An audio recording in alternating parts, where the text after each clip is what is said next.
When I go to schools and we ask the youngsters, now here, how many are theists, meaning believe in God? How many atheists, means there's no God, like Richard Dawkins? And how many are agnostic, we have no clue? This thing is so airy-fairy, we don't know. Majority now in United Kingdom, the research now, majority fall into the second camp. This is their challenge. They say, it appears to us that religions are not a resolution of human condition, they are the problem. They are not a solution, they are the problem. Best to snuff them all out. Snuff them out. In fact, if you look at the world today, just look at the world today. All the conflict you see around the globe, if you look at the depth, the deeper aspect, it's all religiously oriented. Almost all the conflict, Middle East, wherever you look, always religion seems to be right at the heart of it, everywhere. So religions seem to be the real cause of problem, the real cause of, real issue for humanity. Why don't we snuff them out? Try to say one will win over the other means you will have more bloodshed. Try and imagine trying to do that. 2 billion Christians, 1 billion Muslims, and God help the rest of us. And they all want to score points saying, I am right and you are wrong. And you see, this exclusivistic kind of ideology that I am right and you are wrong is itself divisive to a great extent. Do you know how it's divisive? It doesn't stop by saying only Christian. Then within Christian you say, oh no, but then there is the Catholic and the Protestant. Oh, then there's a Methodist and this and Evangelical. And the whole thing starts, there are 190 denominations in Christianity. So they'll start fighting amongst themselves. It's only that because they've got a common enemy, people of other religion, they've become quiet now. So they're fighting amongst themselves. So what is the resolution?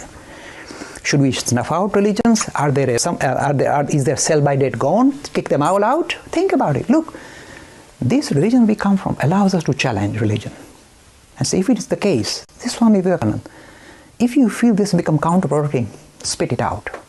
We would say that. If you think it's counterproductive, spit it out. You see, the resolution lies this. If you look at the history of mankind, individually, when single religions were visible in certain locality, in the certain kind of periods of history, they were cohesive. They brought about a lot of philanthropic activity. Overall, they were positive because they're talking about learning to live for others and helping others and charity. They were positive. As the world has become a global village, and there are so many conflicting claims to spirituality, they don't sit well together. We have friction in the name of religion. That's what is becoming visible. How will it be resolved? That's what I said in the previous question. The only religion, look, I'm being very arrogant. Let me be arrogant once in a while. The only religion that offers a reconciliation between different worldviews about different religions, different religious worldviews as well as science-created worldview, rationally founded science. The only religion that makes an attempt not just to say, let's put them together, clutter them together. They don't fit, nothing fits, but doesn't mean just hold them together. Say, be nice to each other, be nice, don't hit each other. It won't work. You need to fit the jigsaw puzzle and produce a bigger picture, a much cohesive picture, naturally cohesive. And that exercise, and that, if you like, responsibility lies with you. It is your religion that holds that answer of reconciliation. Can you say reconciliation? How can they be reconciled? So vastly different. They talk such different things. Like Buddhism, there is no God to start with. How do you can reconcile? And in this century, two things will happen. Look, I'll be very honest. Either this broad idea of Hinduism called pluralism, there are many ways to relate to the idea of spirit, not even call him God. Either this will become very evident now and used in society to bring natural cohesion and reconciliation, or it will be invoked and we will be singing the glories of pluralism that is heart of Hinduism in days to come after we become more bloodied. Two options only. I tell this to the Archbishop of Canterbury. I say you got two options. Either adopt this Hindu idea of pluralism now and stop bloodshed, or we'll wait. The world will become more bloodied and then you'll be singing the glories of pluralism. You got two choices, no third choice. And the third choice is all the religions be snuffed out. Let the humanists win. Be open to that. This is the world that we face. And you see why you are so crucial. Provided you understand the depth of Hinduism, you are the carriers, the ambassador of this broad vision which can bring about natural cohesion. Look, we are not here to score points for Hinduism. We are saying, look, we have this. Use it. Take it away. Don't say it's Hindu. Take it. Use it. Bring reconciliation. Take it away. We are not selling copyrights. Yours. Incorporate it within your own system. Look, when I talk like this to the chaplain of Surrey University, you know what he said after listening to me? because I really take them to task. I really don't let them off. I'm really rough.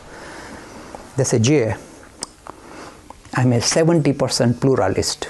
I say, okay, you pass. Don't worry, that's enough for me. I won't rub it in any further. This is happening genuinely all around. I meet so many Christians who relate to pluralism. They say, but our system, the doctrines, they have to be pulled apart because you've been saying exclusivity and you are challenging us, you're making us pull out. I say, if you don't do it, somebody else is going to come and thump you. Let me do a funny story. Once I was dealing with some Christian ministers, this can be broadcast because the Christians don't thump me, that's why.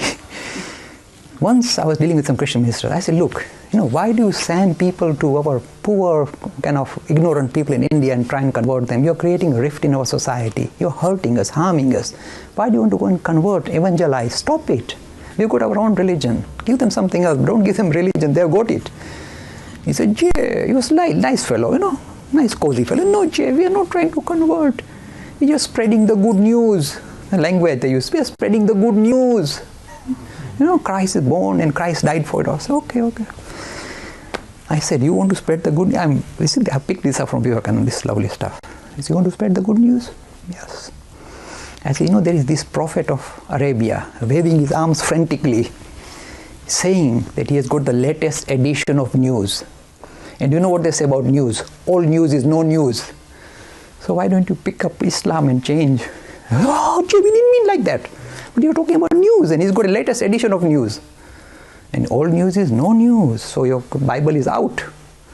And they shuddered. You see, I'm telling them how exclusivism can never win.